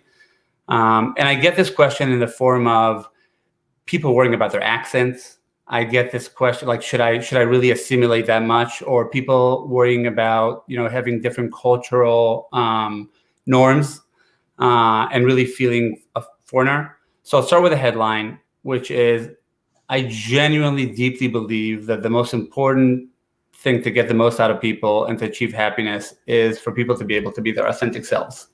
I think there's something flawed about the fundamental assumption of you got to trade your identity. And identity is a state of mind. So I'm lucky to work with a team and with an organization that I honestly believe recognizes that and appreciates that, and thinks that, hey, having different people with different backgrounds and different experience that are coming in different shapes is critical to Bridgewater being successful in the mission I just described a second ago. So with that, I'll say two things, and then I'll hit your question head on. One, as a leader, creating an environment where people don't have to wrestle with their identity, where they feel like we're reinforcing their identity to be successful, is something that I and we try to do. And then specifically for myself, I've never felt, not once, that I need to not be Israeli in order to be successful. The opposite is true. I can tell you with high confidence, at least in my own journey, I believe my identity, including the dominant Israeli nature part of my identity, and we can talk about the pros and cons of that in a second, right, is the cause of my success. So in a lot of ways, if you think about it that way, I believe this experience at Bridgewater has sharpened and reinforced my Israeli identity. The qualities, the way of thinking. I took my bosses back to Israel for a trip. These are like some of the world's most renowned investors. They had Passover dinner with my family. Like those things actually happened. I'm super proud of it. And I think we all should aspire to run organizations that people feel are reinforcing people's identities in a way that I believe will make organizations more successful. And I think you're so fortunate to have that in the workplace, right? And I guess what you're saying, what I'm hearing is that unlike others, perhaps, who don't feel like they have that luxury in the workplace, that need to find other ways to embrace that, you get to enjoy that identity all the time, right? There's not like 2 years that, from, I'd say 9 to 5, but I know at Bridgewater, it doesn't work that way. It's a little earlier. Right. The culture. I think our culture doesn't allow it to be that way. And I'm also just saying, I think it's a lose-lose. I think when you maintain 2 identities, you're in a lose-lose, because you can never be the best imitation of something else that you're not.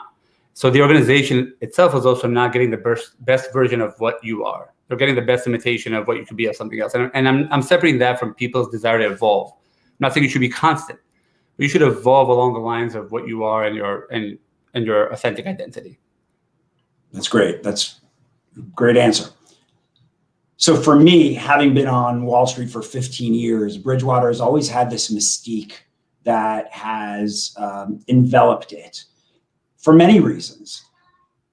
I'd like, if we can, or you were talking about culture before, can you share with us, those of us that are not aware of and again, I don't want to use hyperbole and say unique culture and the jargon, but truly a firm that is known for its unique culture.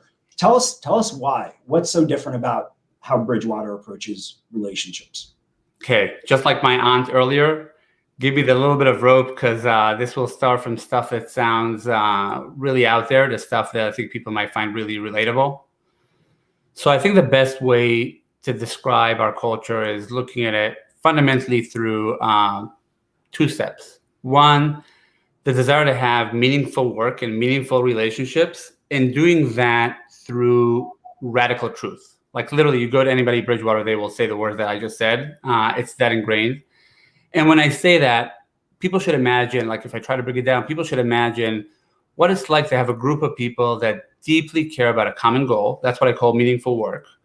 And that group of people deeply cares about each other and want to spend a journey together. That's what I call meaningful relationships. And now just imagine that group of people is willing to go through the difficult journey of staring at reality, being real with the circumstances around them, being real with one another about what each of them are like, and evolving off of that base. We fundamentally believe that that's the recipe to do something great. That's the basic underlying aspiration of Bridgewater. Now, I know that still sounds high, so let me make this like in your own organization type of a thing to imagine. So, for the people that are watching us, how many employees in your organizations do you think are sitting around and they have all these thoughts about what's terrible about the organization or what might be terrible about other people? And then how many executives or managers do you think are, fully aware of those things and confronted with all those thoughts?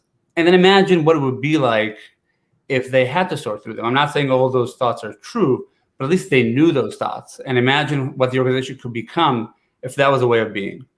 To make it even a level more, I'll just talk about my personal journey, because I think for people that are coming into Bridgewater mid-career, where they already have a pretty good view of who they think they are, and then they're confronted with maybe a different picture of who they think they are, that gap could be painful to close. There's a lot of people, including, again, people that are watching us, including me, including you, Rani, that are walking around and thinking, I have the best ideas. I'm the most creative man or woman. I am the best leader. I'm so empathetic. And they're just walking around thinking that about themselves and probably reinforcing those thoughts and narratives in their minds for years, when in reality, people around them don't think that at all. And it's actually more common than not. And just imagine a world for a minute where you knew all those things. You knew exactly what people thought. Man, that's interesting. People seem to think I'm not the most creative person. Wow, I thought I was a great leader, but all these people are telling me that I'm not a great leader. Now, I'm not saying that has to necessarily be true, but I'm saying knowing those things gives you the opportunity to decide now, what do you want to do about it, which is not a thing you would have had the opportunity to do if you didn't know about it. And that, I think instinctively, once you make those choices, starts an evolution process that otherwise just couldn't happen.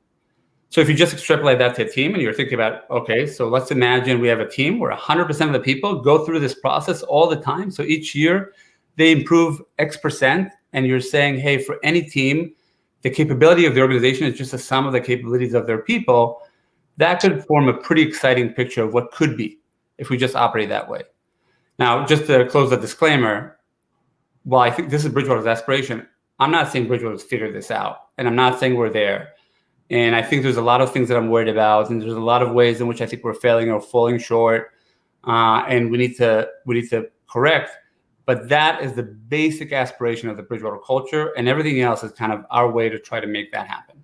So just to better understand that point, Neil, let's say one of my colleagues, he's just awful, doesn't know what he's doing, he's terrible. So in a radical truth environment, do I come to you and say, Neil, we've got a problem. This guy over here doesn't know what he's doing. I feel bad having to say it, but it's the radical truth. Is that radical truth? No, not at all. No, the radical truth is you would go and say to that person immediately. So much so that, what we expect people to do is not talk behind people's backs. That if you have a judgment about somebody, and it's good, meaning you and I are having a conversation, and I think, man, Rani is really not a good interviewer. I think you're great, by the way, but let's say I thought that. Then I would just tell you, hey, I think your questions are not good. And in the beginning, it might be contentious because of all the ways that people are used to operating with one another. But if you just imagine an ecosystem where everybody's doing that and it's perceived as something that's trying to cause mutual development and growth, then no, radical truth would mean I just tell you that. And I tell you that in a way that's not hidden and is right out there. And it's a part of us understanding what you are like and what I'm like. And we've actually built a lot of processes to reinforce and make that easy to people to do on a daily basis. So to that extreme, because I think this is fascinating. And every time I see Ray Dalio speak specifically about this and many other things, I'm kind of, it's aspirational from where I'm sitting. Right? What happens at Bridgewater if, let's say, you and I get into a heated argument, and then I'm new to the organization, I'm not well versed in the culture, and I go to Ray and I say, we've got a problem. What will happen? Like, will I just be told go talk to this person? Yeah, that would look odd. It would look odd if somebody came to me. Well, to be clear, if somebody is new to the organization, I think we totally understand. Different organizations have different cultures, and we understand the need to adapt to a new culture. But if somebody comes to me and says, hey, I really have a problem with that person, what I would say is, one, did you tell him or her? And two, I would say, great, please, let's not talk about it, you and I. Let's bring that person in and just have an open conversation about it. Now, again, I'll go back to the example about me. I learned at Bridgewater through people telling me what they thought about how well and poorly I was doing. I learned great things about myself. To be clear, there's also great things and positive feedback and reinforcing your strengths in a way that's inspiring and authentic and real, which is energizing. But I learned pretty quickly that when I get super emotional, and I do because I lead with emotions, then I'm really not good. I'm not coherent, I'm not logical, and it wouldn't have been great if somebody saw that in the moment and went to somebody else and told that somebody else, and that somebody else would strategize how to maybe move. It's so much more effective when people just came to me and said, hey, this is what we're seeing, and it's hard, but then the evolution that we talked about is just so much steeper and exponential. So that would be what I would have expected somebody to do, and what I would guide newcomers in the organization to learn how to do. And there are people, by the way, that it's not for them. There are people that would be at Bridgewater for a year and say, I can't do it. And I don't think, I'm zero judgment on the people. I think different ways, and it's great. And there are talented people that this team is not for them and other teams are for them.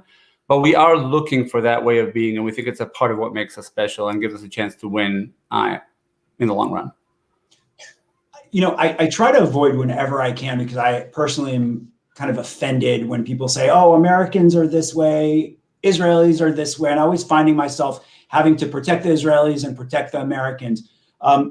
Being an Israeli, are you naturally well-versed in radical truth? I mean, you land on the ground in Israel, every cab driver, every juice vendor is going to give you the radical truth all the time. Is it the same? or is it slightly different?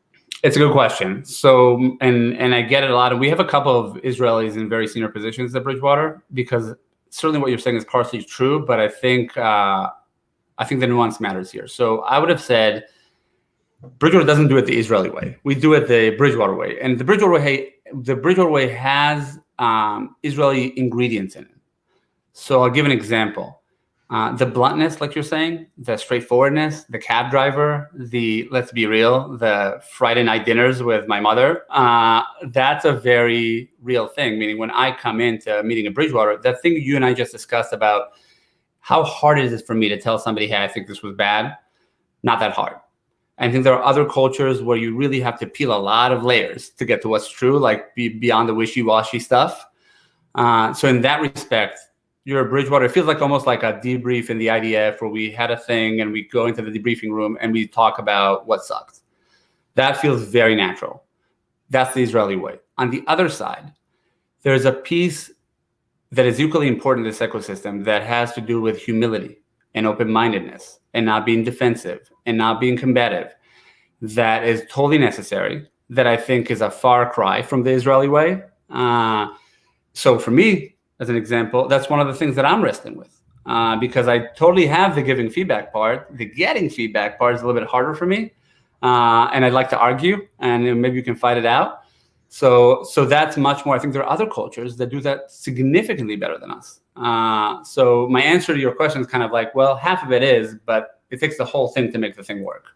It's like that balance between fake and polite and getting out that what you want to get out, but it doesn't have to be done in a way that's cutthroat, right? I mean, you can give it in a way that's constructive to the person that's actually receiving your tough feedback. Right, but also about how you receive it. I mean, when you're on the receiving end, would you say Israelis are great at receiving? Like, are they like, man, humble, open-minded, great listeners? It's not enough. If people just give things to each other and no one's receiving, you really are not moving anywhere. So I think for me, I could be a better receiver. And I think it's culturally, I don't want to talk Israeli is not one person. There's a lot of different people. But culturally, I think on the average, that's the thing that I think we can probably be better at. All of us, I for sure. COVID, Bridgewater, March 2020, almost a year ago. Share what you guys did, and I'll have a follow-up on that. But what happened as COVID was rolling out? And by the way, did you guys have a sense before? Like, when did you guys start? If we didn't, you guys know 6 months before the rest of the world? When did you guys start getting a sense of what was happening? Yeah, good. So one, let's separate the COVID question to short and long term, like the crisis management, and then what do you want to roll over from that forward and kind of the big lessons. And I think that's a good topic as well. And I'll start with the crisis management, like you're saying, March. So yes, ahead of March, we have a research department. We were tracking the virus and thinking about what that could mean. Pretty early on, although I have to say, made a lot of mistakes in the way that we process things. But I was thinking about the virus way before you were, probably, or most of the people were, and which meant that pretty quickly. So let me step back. So crisis management. Just as the person leading the research department at that point, three things that felt very similar to commanding in a battle. For lack of better words, I'll draw my own experience. One was the intense need to balance taking care of our people, keeping them safe. They were relying on us, and we were not going to let them down. But at the same time, being ruthlessly and hyper-focused on our mission and our goal to service our clients, that were also going through the same things that we were going through as a company. So that balance of, our people are the most important thing, but the mission is an equally important thing. And how do you balance those things? Felt very familiar from the military, honestly. I'm going to carry over the military analog for a second, or the metaphor for a second. The second thing was, the embracement of, let's call it, uncertainty and ambiguity. There's a lot of Chinese philosophers that have made a killing on putting it in better ways than I have, but just being comfortable with the fog of the battlefield, being comfortable with saying, hey, I'm leading this group through the unknown, and I'm going to change my plan, and I'm going to keep trying to create opportunities from or advantages from disadvantages. That's the second point. And the third point is the understanding very early on that the only way to get through this is by managing what I call vision and purpose, which is saying, hey, team, we're going there. And you can't be everywhere all the time. People are at home with a Zoom screen without a camera, and kind of trusting your people. Saying, hey, if you get lost, we'll meet on that peak. And trusting your people to find their way there. Those were three overarching principles that we kind of carry through all of it. And what that practically means is, because we had the sense, Rani, like you said, of, I had a probably longer runway than other people. When COVID hit, we closed our offices earlier than other people. And we let our organization acclimate to this new environment pretty quickly. And then as reality unfolded, we flexed. And what I mean by flexed is that, on the positive side, we discovered we can do this. Like, it seemed implausible, but we can do this. And we have great people. And wow, they're handling this well. And like, other people, by the way, are surprised in a way that surprised me. They're surprised. Yes, there are also advantages at working remotely. So all those things certainly happen on the positive side. On the concerning side, and especially as the remote work became longer and longer, and the volatility of what was happening, first wave, second wave, variants, like all these things were hitting us. People were getting sick. One, we learned that the ability to manage vision and purpose, like I laid out in the principles in the beginning, became harder and harder. It's just like if you walk enough in the dark with a large group of people, at some point, they're going to lose sight of where we're going. The second point is that the community, those meaningful relationships that I discussed, I believe depreciate over time. And we saw that happening. Even if you're getting, these surprise boxes from your employer with like a cocktail kit or something, I just don't believe it replaces the human touch, especially when things are tough. And the third thing, we learned that some types of work didn't match remote working. And especially for us, where stuff is like, some of the stuff is collaborative, open-minded, brainstorming, creative activities, just didn't lend themselves to people sitting at their computers in their underwear in their bed necessarily. So at that point, what we did, which is kind of how you make lemonade out of lemons, is we opened an outdoor office in our Connecticut campus, literally, where we brought in a bunch of our senior researchers in a way that totally reinforced our ability to collaborate, to innovate, to have that center line that then the other organization, even people that weren't there, kind of said, oh, vision and purpose. We understand. We see where we should be watching. And it was honestly awesome. It was awesome. And it was such a good feeder for our forward-looking thinking. So at this point, that office is closed. The outdoor office is closed because it's freezing in Connecticut. And we might open it in the spring. But our thoughts are mostly focused on, hey, what are we going to do forward-looking? That was a striking image for me when I first heard about the war room in the parking lot that you guys had created. It was just so striking. So along that point, we've been hearing more and more, oh, this is amazing. My employees are more productive. I would have never have imagined it. Everyone's happier. I don't know if I'm ever going to go back into a office space. I'm never going to have to get on an airplane again. All my meetings are going to be virtual. I have a feeling you might not necessarily have the same view.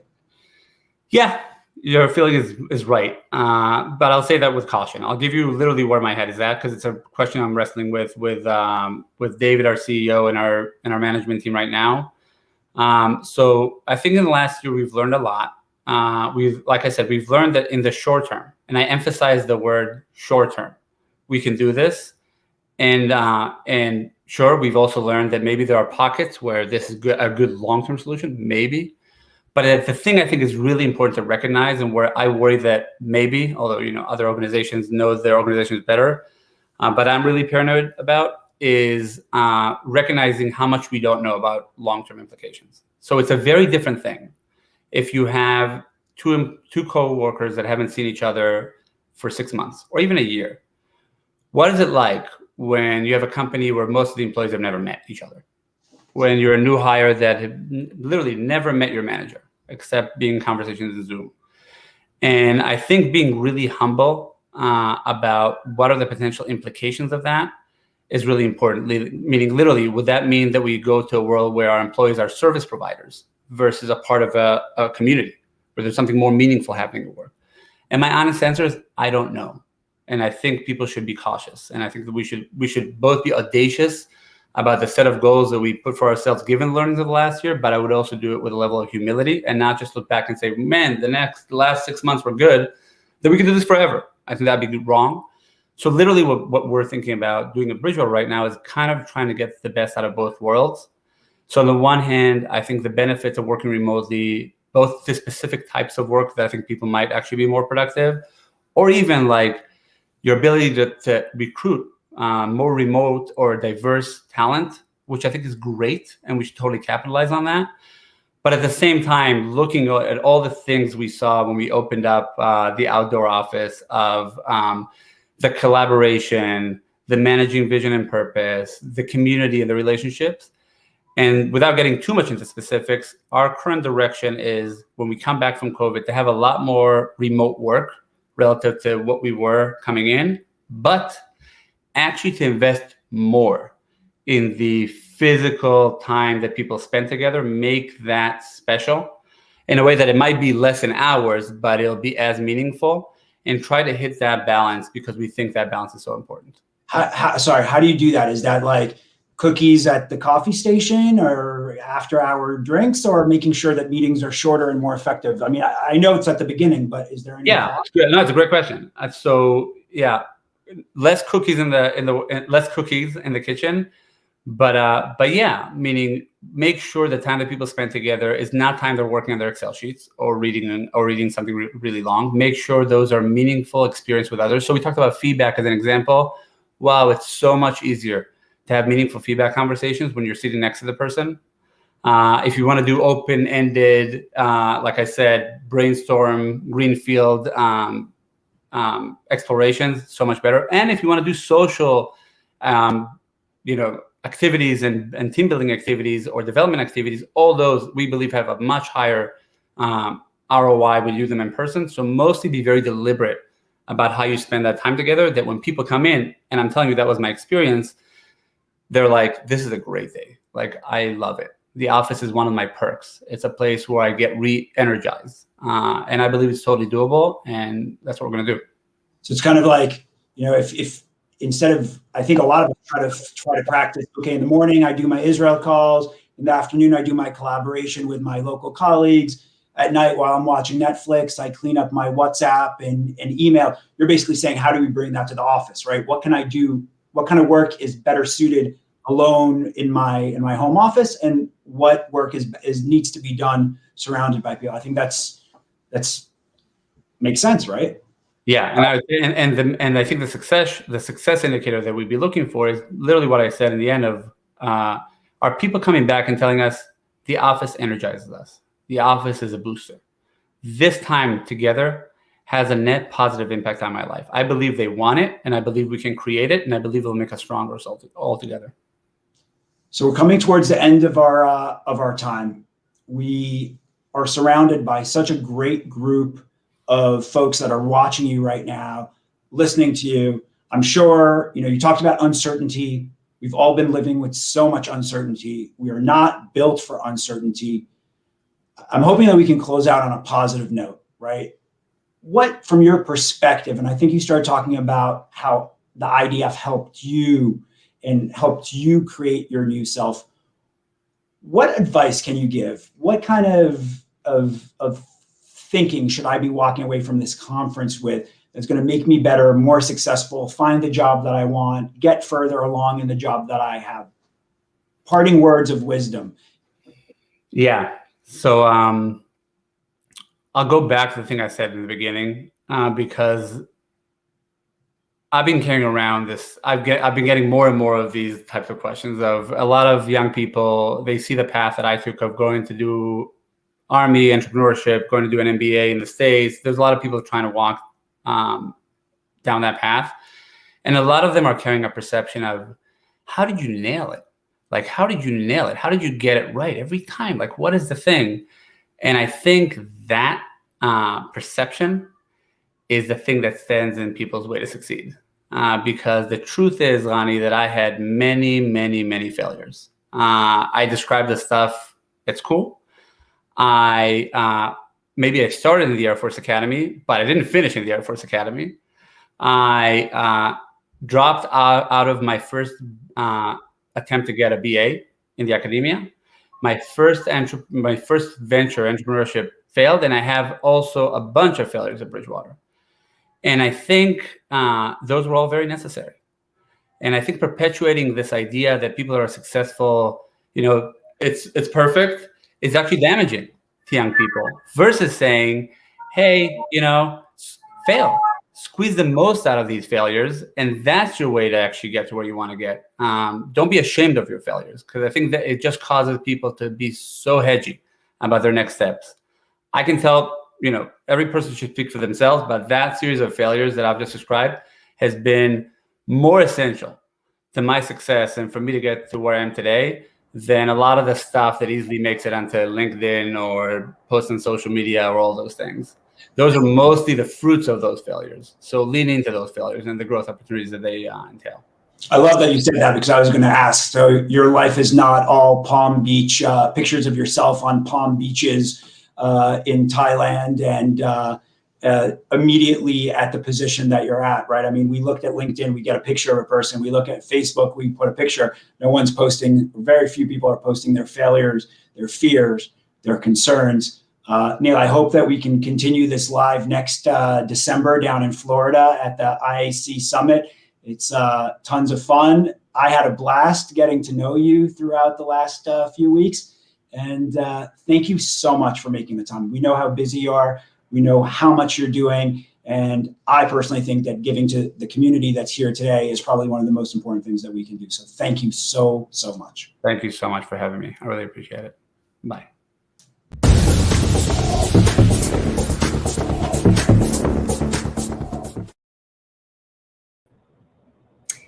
Thank you, Neil Baldera and Rani Fuchs, for such an important session. I know my wallet is thanking me after today's session, and I think it's actually becoming a little thicker and heavier. Now that we've dived into our finances, tomorrow we will begin to enhance our community and global network. Remember to transition over to the members platform for the expert run workshops.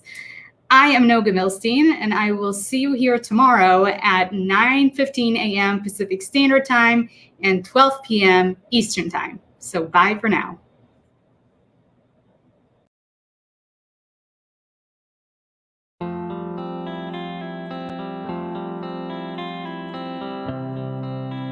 I was at a point in my life that I needed some change.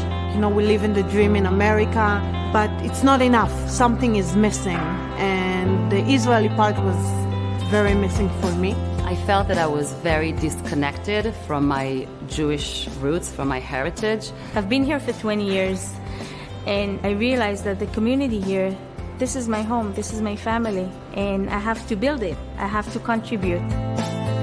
Kvanim is a leadership program for community leaders. It's a combination of learning as well as becoming a leader. The meetings are very educational, but also very emotional. We really connected to each other on a different level.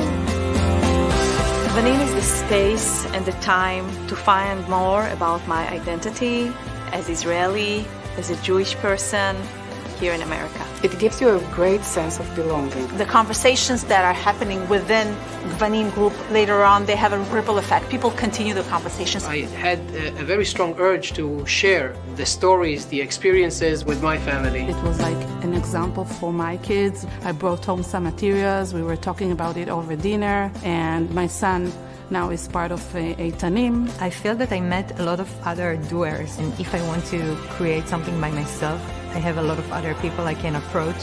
During Kvanim, I decided to be more active. I opened Israeli school.